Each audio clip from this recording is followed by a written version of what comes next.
39, I believe it's 39 school students across the track. We met some of the most vicious things you ever wanted to hear or see in your life. One of the store owners had a hammer, and he came at me with the hammer and said, recited all kinds of different names and stuff to me. You know what he said. So from there, we had the NAACP came in. That was in 1963 for leading the kids across the school, the tracks. Well, in 1964, they had a group came in by the name of the Student Nonviolent Coordinating Committee. That's SNCC.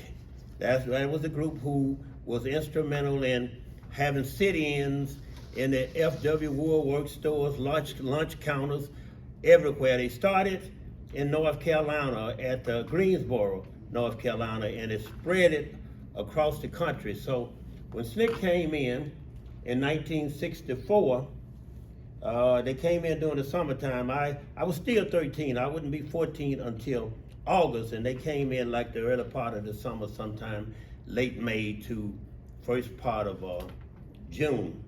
And so we embarked on a dangerous trick of going to plantations where most of the black people couldn't read or write.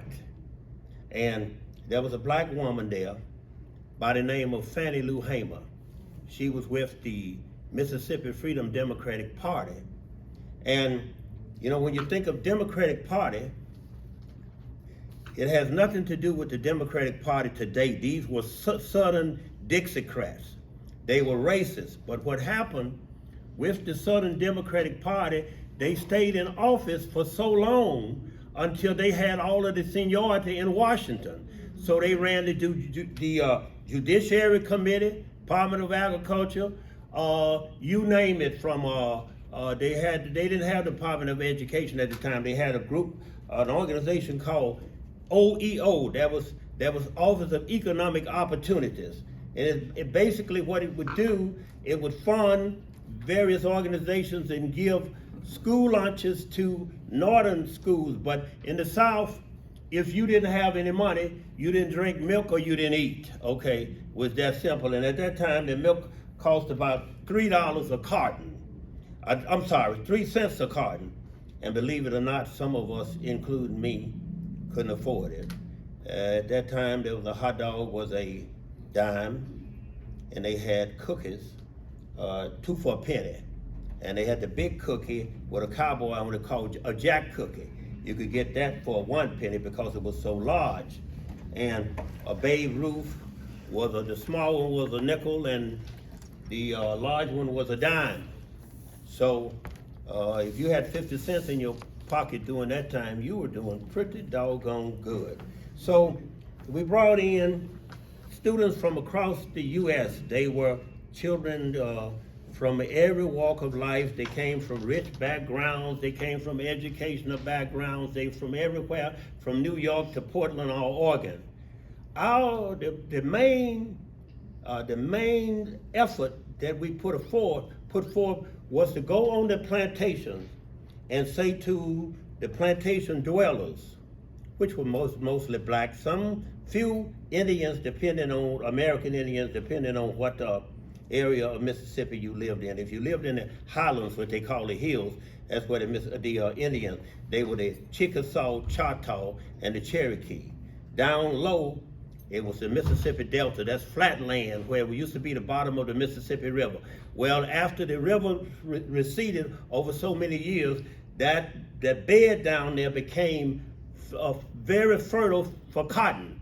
We were the cotton king. So all you knew was to pick cotton.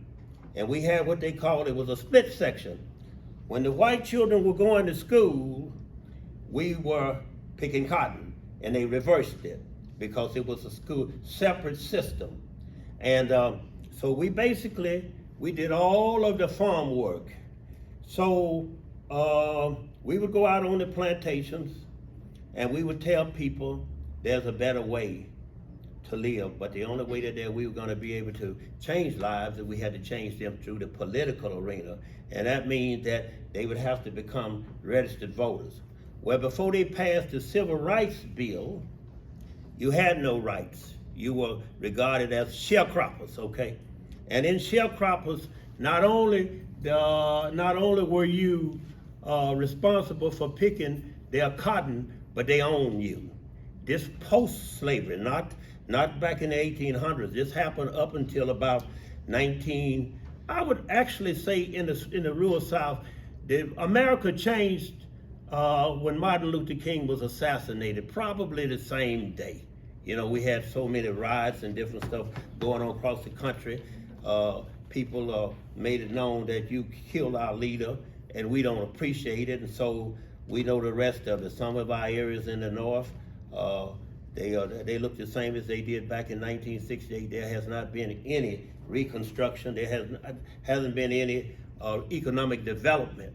The same old situation. So a lot of our people who came during the second migration, I learned that from Jasmine, the second migration coming from the rural South to the north. So the people who chose to stay in Mississippi, they were subject to the same old rules. They picked cotton. You were paid by the pound, 2.5 cents a pound for picking the cotton. So if you picked 100 pounds of cotton, that was $2.50. Well, it took you just about a whole day to pick 100 pounds of cotton, okay? So if you had, say, 10 children, which I'm number 7 of 15 children. I have, there's 8 boys and 7 girls. So my mother would take us to the field and we would pick cotton. Those of us who were old enough, if you 6, 7 years old, then you would go working in the field. I'm 73 years old now, so I've been in the labor force for 67 years. I didn't know what it was. I don't know what a childhood is. I never had a childhood, because when I chose to challenge the system, the status quo, that's when all hell broke loose. And as we would go on the plantations and preach to the dwellers of the plantation, say, well, there's a better way. We have to get you registered to vote. But it was so hard to get them registered to vote because most of them couldn't read or they couldn't write. So in the freedom movement, they had a literacy program, and it was supported by Joan Baez, Judy Collins, Pete Seeger, Harry Belafonte, Bob Dylan, Peter, Paul, and Mary, so on, Dick Gregory, on and on. They supported, and the kids who came down from the South. We would get truckloads of books. And what we would do is that we would teach the plantation dwellers how to read, okay? Because if you couldn't read, you weren't able to tell how many jelly beans. They tell you had to guess how many jelly beans are in a jar before that you would be qualified to vote. Then after they challenged with you that if you, for some reason, which was virtually impossible, to guess the number of jelly beans in the jar, then the next thing that they would ask you is ask you to recite the Constitution of the United States. And if you can't read, you know, that's out of your reach. So we brought in people from everywhere, doctors, lawyers, all kinds of people, so that they would be our support group. Because at that time, when you dared to challenge the system, you got the living hell beat out of you. And that I went to the Selma to Montgomery March, but I didn't make it to before they crossed the Edmund Pettus Bridge. I was on the other side to Montgomery, which was about 50 miles from the state capitol where Martin Luther King spoke, and he raised the question, how long is too long? And he talked about he said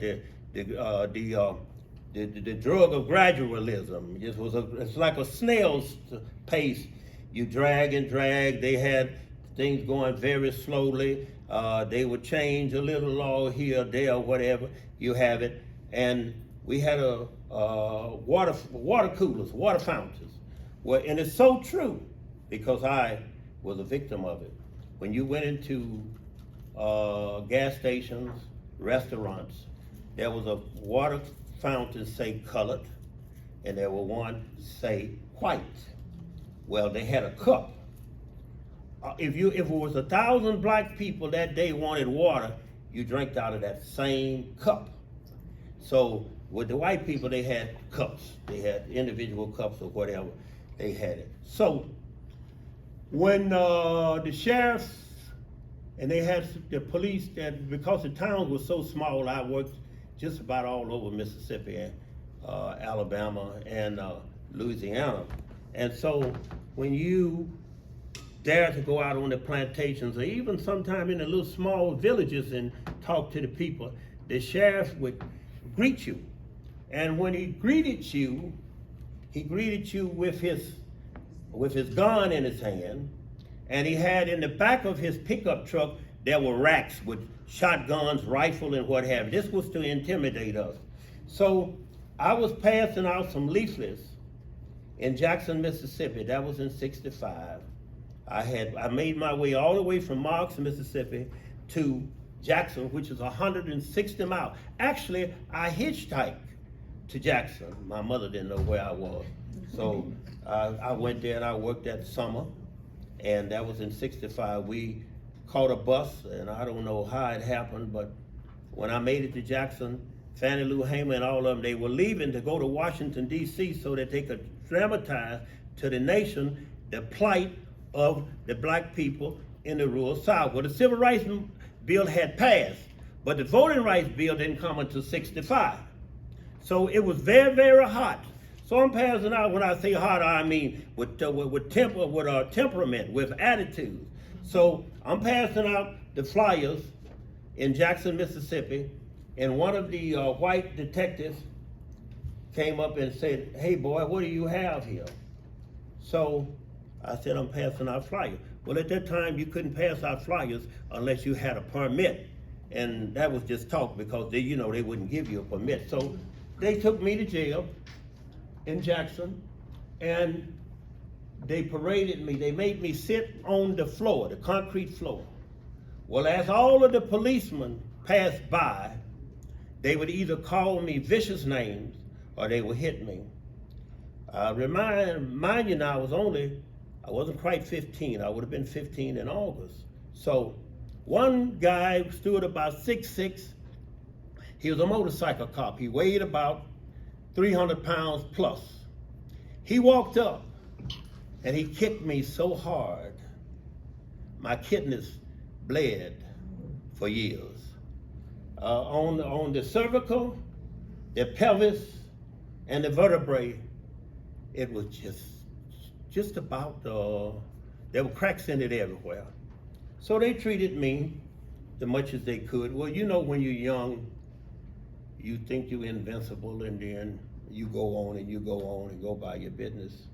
But then there was another situation where they took me into an interrogation room, and they said to me, you know what they said, "Are you engaging with those white girls?" Well, down there we had a name that we used. It wasn't "no sir," because you would be smart if you said "no sir." I said "no sir," okay? Didn't do any good. Took the gun, put it in my mouth, and said, you know what I'm saying, "I should blow your brains out." So finally, they had enough of taunting me and they beat me. They put me in jail and gave me 34 years in the Kynes County Jail for passing out leaflets without permit. I was put in the cell.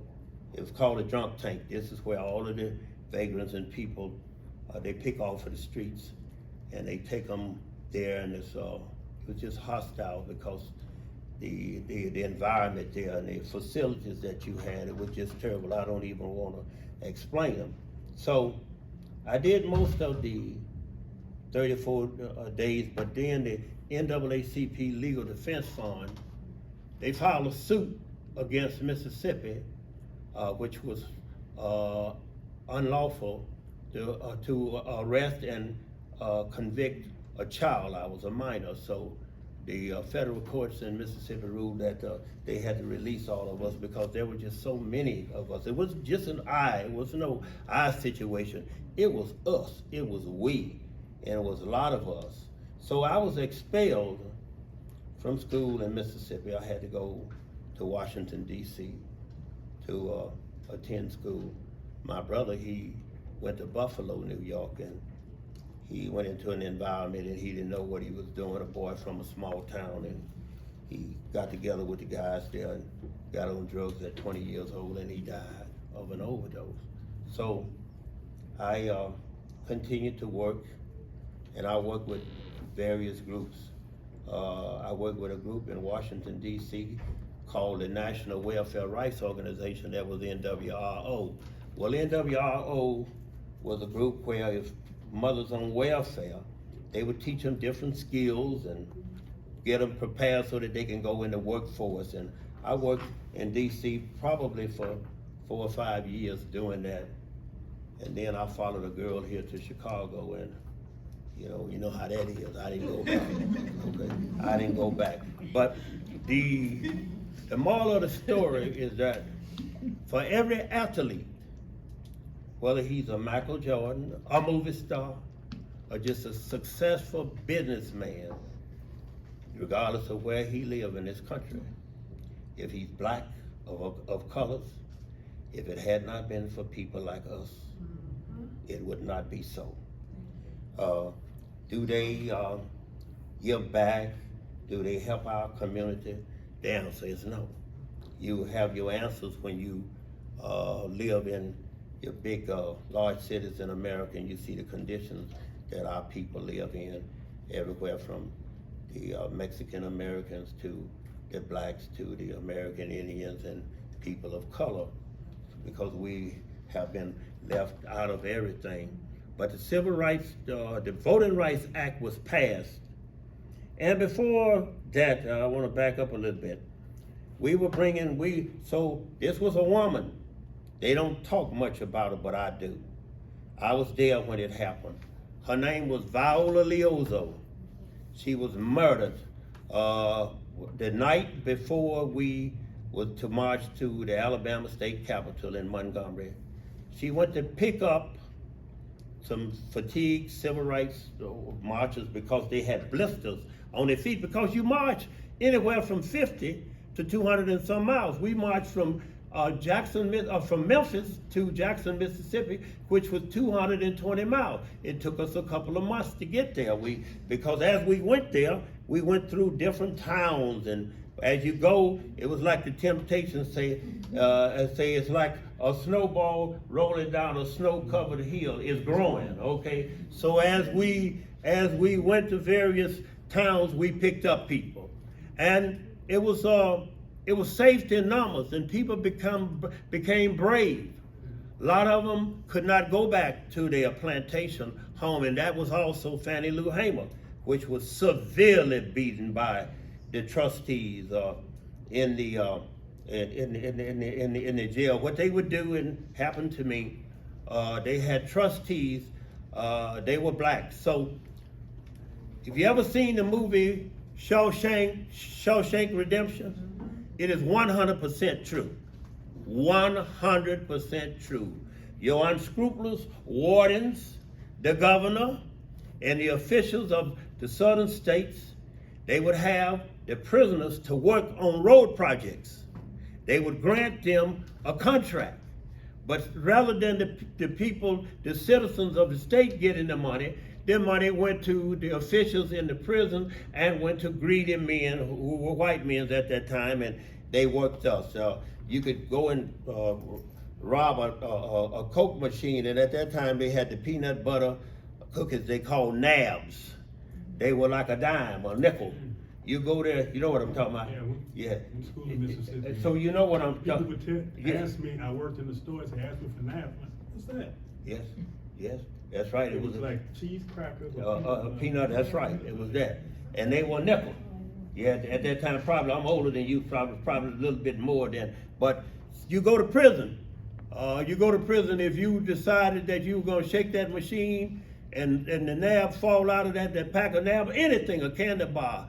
Although most during that time, they didn't have many machines with candy bars. They had them over the counter. They passed them to you, but you could go in and pick up something off of the counter, put it in your pocket, and you'd be sentenced to prison. Well, the reason why you were sentenced to prison is because they needed a sturdy floor of laborers to work on their road projects for free. So we talked about that, and they passed what that was called the public accommodation laws. When you go out in the on vacation, and they had parks, you couldn't go to the parks. You had to take your children. You had to go in the woods. Okay, come off of the highway, dark. No lights out there. You ever rode in a rural area? There are no lights, so you go out there, take your chances. Could be coyotes, wolves, or what have you, and you use that. And no hotel accommodations. At that time, you couldn't rent a motel. They had Howard Johnson, the Bimbo Inn. You know anything about Howard Johnson, the Bimbo Inn, or something?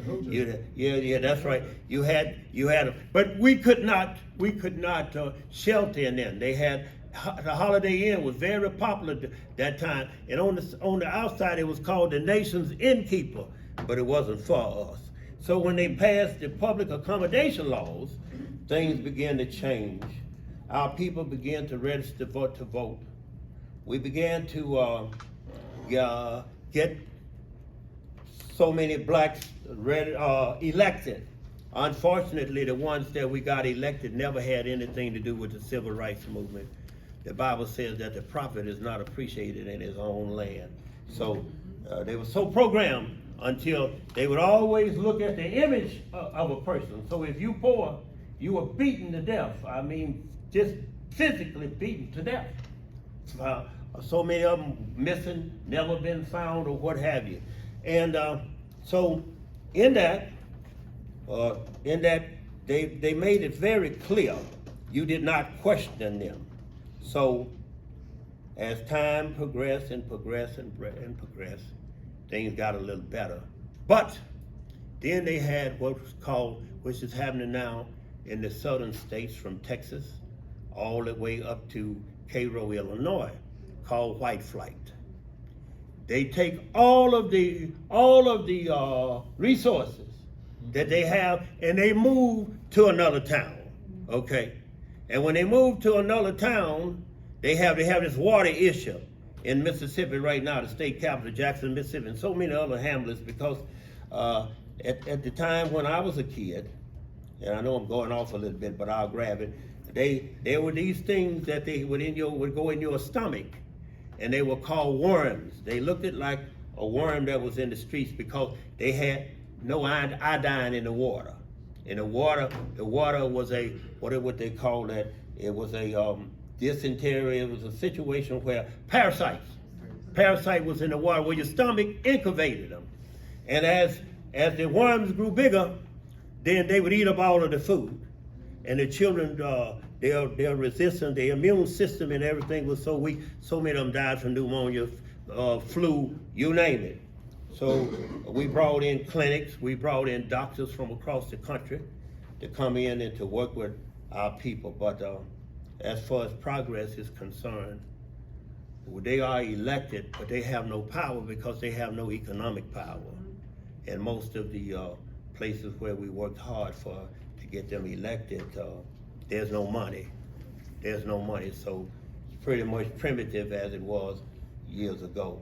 But the moral of the story is that not just James Phipps, because so many of my friends, they're dead, they're in their graves. They're in their graves because either they were disappointed because they received nothing in the process of change. Most of the leaders and people who led the civil rights movement, they went on to higher grounds, and their children became well educated. They became rich.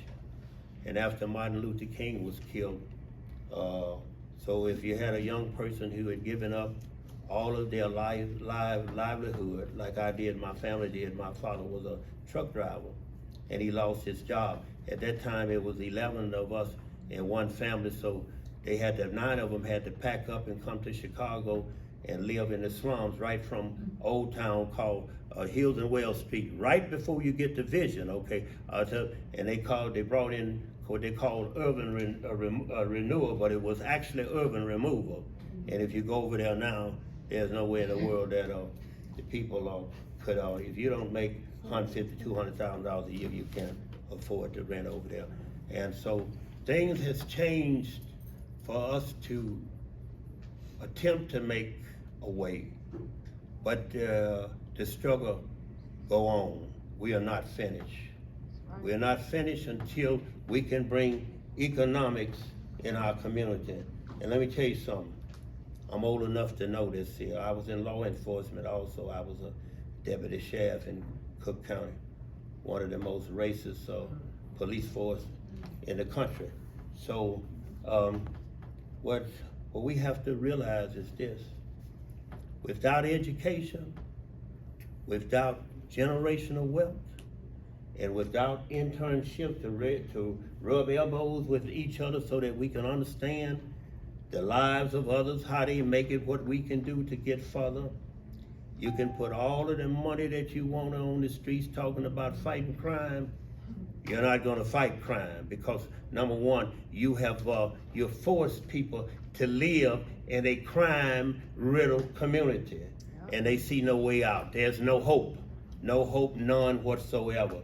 So I speak in the interest of those who are gone on, whether they died from drugs, alcoholism, which I had a bout of it. I couldn't cope when the civil rights movement was over. I was lost, I didn't know what to do. So I started drinking, and I drank, and I drank. But then some angel came to me when I was 23 years old and said, enough is enough, you gotta get moving. And I got moving, and I started telling my story, and I had some of the poorest of women. They lived in Robert Taylor homes. They had a group called the LAC, that's the Local Advisory Council, which the people call the projects. Those were the high-rise buildings up and down State Street. Well, at the LAC, they had the prerogative with the Chicago Housing Authority to name people who they wanted to work with them in their community. And there was a program at the time called CETA. It was called Comprehensive Employment Training Program. So I got involved in that program, and I learned a lot of skills. And when I went in, I knew absolutely nothing. I was lost. And I went into management with the Chicago Housing Authority, and I worked with them in those high-rise projects, what buildings in Robert Taylor homes, Stateway Gardens, and the Washington Park homes over by the lake over there west. One Stop is. I had three. I worked in the three. Sometime Abler over off Roosevelt Road over there. And I wish now they have those little apartment buildings. The bedrooms about the size of something to put two babies in. Okay, that's how they treat us. Okay, that's how they treat us. Don't be fooled. But if you see the ones with the balconies and all that other kind of stuff, well, they're the ones for the people with the money. So they have. When they walk out of their bed, they walk into their washroom. They have a, what do they call this here? We have a big bedroom with the big master there. They can walk out of there with all that. But if you're poor and you see those new tenements down there, don't fool yourself. They're like cracker boxes, okay? No outlet for our children or what have you. But so anyway, I'll end on this, and if you want to ask me any questions, I'll be more than happy to do it. Well, back in 1965, I forgot to say this, and this is she's my mentor. She takes care of me. America knows me because of Jasmine and my other good friend. I mean, America, if you go, that's another thing I want to share with you. Yeah, let me tell you now, because see, when you get 73, you can get ahead of yourself, okay? Trust me, you can. Okay, I want you to go to Google. And when you go to Google or YouTube, my name is James, my last name is Phipps, P-H-I-P-P-S. Now, when you start at Google, you go for biography of James Phipps. I have a biography. Biography of James Phipps, student, nonviolence, Coordinating Committee. That's SNCC, SNCC. If you don't want to, if you say the whole word, then you'll hear them narrating my background, and I love it. Every once in a while I play it. I tell them because of my age, I say, give me all of the gravy now you can give me with the chicken, because heaven knows I don't know how much longer I'm going to be here, so I want to enjoy. I earned it, trust me. I earned it, all right? And so we made lots of difference for all of y'all. And you watch me now, I don't say I, always we, us, okay? Because so many are gone. And I thank God that I'm here, but I'm gonna tell you this story and I'm gonna leave. My brother and some of my co-workers from the Civil Rights Movement were in jail. It was called Quitman County Jail in Marks, Mississippi. So they wouldn't feed the Civil Rights Movement workers. We had to, every day, we had different families would fix their meals and we would take it to the jail. So this particular day, I crossed the track, I'm over there to the jail and I brought the food. I noticed the sheriff pointed at me and I heard him tell them, if you don't whip that so-and-so, I'm gonna so-and-so you. So when they started running, I started running. And I ran, and I was a pretty good sprinter. But you know, there's a tree root protruding from the ground, you know those big roots that be up? I tripped on it. And when I tripped on it, I had barrages. Oh my God. You talking about anywhere from, some people said it was 12, but I know it was 11 beating me at the same time. I had a headache so bad. I'm telling you, I could not stand to look up. It was just that awful. Couldn't stand to look up. But the Lord blessed me where I, I'm able to make it in. I worked with one of the most greatest young men you ever want to meet in your life. He has all of the integrity. He does not lie. He does not deceive people. He's always fighting for people. And he took this old man and he said, you know what? He called me Big Jim, but he's my son. He said, Big Jim, we're gonna work together.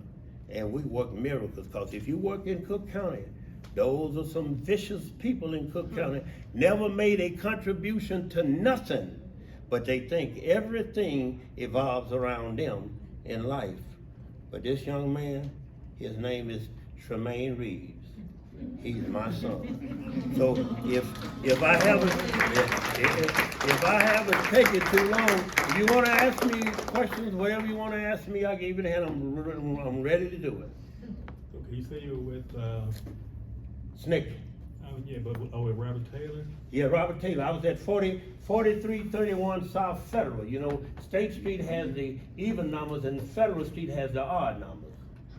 Well, my wife told me that her grandfather was a superintendent over there for a long time. For CHA?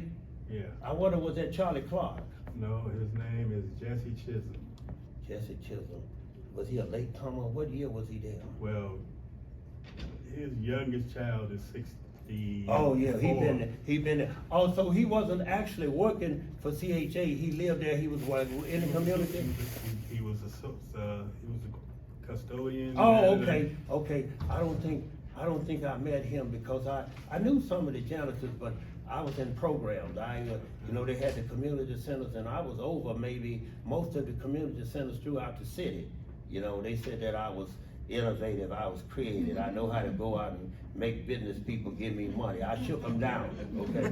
I shook them down for the kids. So, yeah, but Jesse Chisholm had to be a good man to be there. They say he had a garden out there that people would come in. Oh, yeah. Now, what building was he in? I have no idea. Well, when you see me again or what have you, take my phone number down. It's 312-493-6231. And if any of you ever want somebody to come and, motivate the young people to tell them, there's a better way, they don't have to go to jail.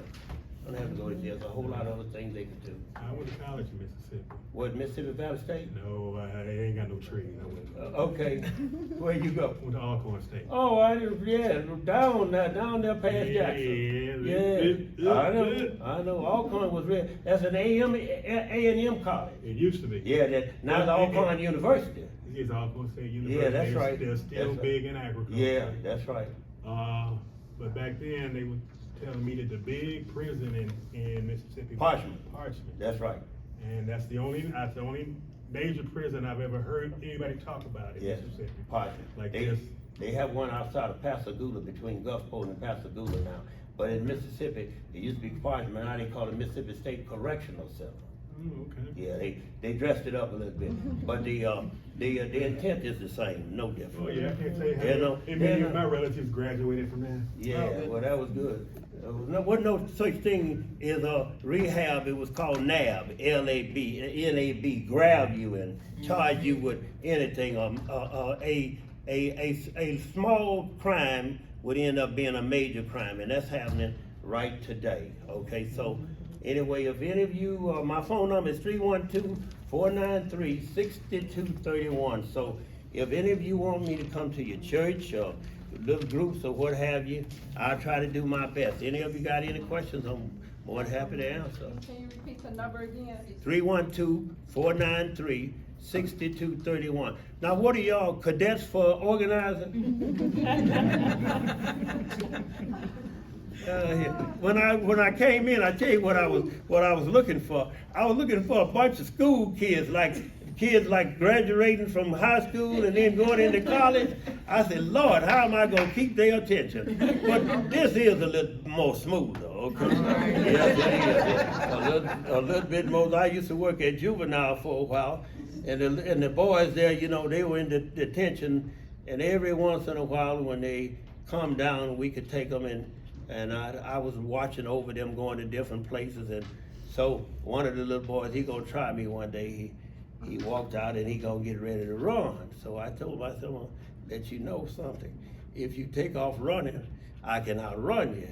So he tried it and he fell down. Okay, well, I couldn't hit him, but I picked him up in the seat of his pants, okay?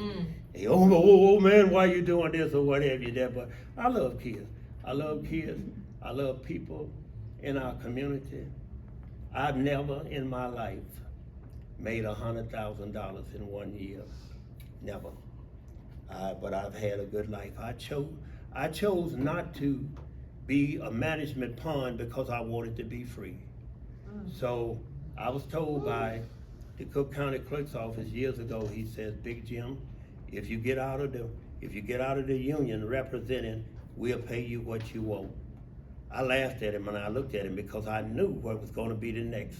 I'd have been fired. So I take this little $90,000 and I go on by my business. But God bless me too, because I got, as the old folks say, I got a Social Security check. So it make up for, and so I'm paying $100,000. All right. Yes, God. Say you at the county at one? Yeah, I worked at Division 1, 2, and 3. It was called the Bridewell at that time. There was only 3 divisions then. Yeah, I had a cousin who was superintendent over there. What's his name? Her name was Joe Cleve. She came from a women's prison. Okay, and went there. And finally retired from the Cook County. Okay. I think maybe 12. I think that's the division she was in. Okay, well, I think it's up to now about 13.